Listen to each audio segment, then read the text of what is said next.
আসসালামাইকুম প্রিয় ভিউয়ার্স, আজকে আমি আপনাদের সামনে আরেকটি গুরুত্বপূর্ণ নতুন ভিডিও নিয়ে আসছি। সেটা হচ্ছে আমরা এর আগে আপনাদের দেখাইতেছিলাম যে এতে অনেক সময় সরো, সরায়া, এ ইত্যাদি উচ্চারিত হয়। এখন আমরা দেখব যে কোন শব্দে এতে কোন শব্দে এতে সরয় উচ্চারণ, এটা আজকে আপনাদেরকে দেখাবো। আসে যেমন এতে আমরা দেখাইছি এতে অনেক সময় সরয় উচ্চারণ হয়, সরায়া, এ আবার এ উচ্চারিত হয়। আজকে আমরা দেখাবো যে কোন শব্দে এতে সরয় উচ্চারণ হয় এ নিয়ে। যেমন এর নিয়মটা হচ্ছে এ এর পর U, L T, double L, W, L S ও থাকলে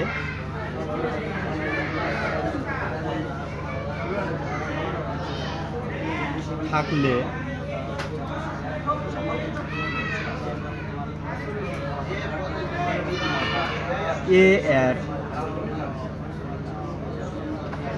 উচ্চারণ সরয় হয়। যেমন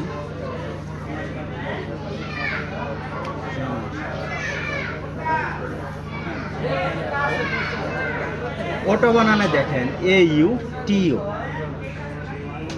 অটো। যেমন এ এর পরে ইউ আছে, যার কারণে এ ইউতে সরয় উচ্চারণ। আর একইভাবে দেখেন ডটার বানানেও D A U G H T E R daughter. এই ডি এর পরে এ ইউ আছে, যার কারণে ডি এতে সরয় উচ্চারণ। আমরা জানি টি এর পূর্বে টি এম এন এর পূর্বে জি এইচ থাকলে এর উচ্চারণ হয় না, অনুচ্চারিত হয়। সেই হিসেবে D A U G H T R daughter. একইভাবে অল্টার শব্দে দেখেন এ এল টি ই আর অল্টার। যেমন এ এর পরে এল টি আছে, যার কারণে এতে সরয় উচ্চারণ। একইভাবে দেখেন লো বানানে দেখেন এল এ ডাব্লিউ, এ এর পর এ ডাব্লিউ, যার কারণে এতে সরয় উচ্চারণ। অলসো বানানে দেখেন এ এল এস, এ এর পরে এল এস ও আছে, যার কারণে এতে সরয় উচ্চারণ।